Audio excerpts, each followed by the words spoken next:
नमस्कार, मी तेजस्विनी मगदुम. एम मराठीमध्ये आपल्या सर्वांचं स्वागत आहे. पाहुयात ठळक घडामोडी. पालकमंत्री तथा आरोग्यमंत्री नामदार प्रकाश आंबेडकर यांची भेट घेऊन विविध मागण्यांचं निवेदन सादर करण्यात आलं.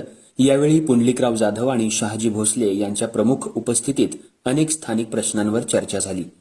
या निवेदनामध्ये प्रामुख्यानं शिवतीर्थच्या दुसऱ्या टप्प्याचं प्रलंबित कामकाज सुरू करावं अशी मागणी करण्यात आली. तसंच ईएसआयसी सेवा दवाखाना हा टीबी क्लिनिकमध्ये वर्ग करावा आणि सर्व सोयींनी युक्त दवाखाना सुरू करावा.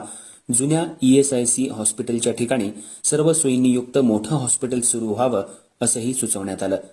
याशिवाय कोरोना काळात जीवाची पर्वा न करता काम केलेल्या आयजीएम मधील कर्मचाऱ्यांना कायमस्वरूपी सेवेत सामावून घ्यावं आणि त्यांचे पगारविषयक प्रश्न सोडवावेत अशी ठाम मागणी करण्यात आली. ईएसआयसीच्या सुविधांमध्ये फेरीवाल्यांना समाविष्ट करून त्यांच्या आरोग्य समस्यांचं निराकरण करण्याचं आवाहनही निवेदनात करण्यात आलं.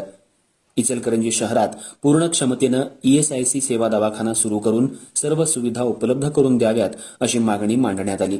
त्याचबरोबर आयजीएम हॉस्पिटलमधील डीएम एंटरप्राइजेस या कंपनीची चौकशी करून त्यांचं टेंडर रद्द करावं आणि योग्य टेंडरद्वारकाकडे जबाबदारी सोपवावी असंही निवेदनात नमूद करण्यात आलं.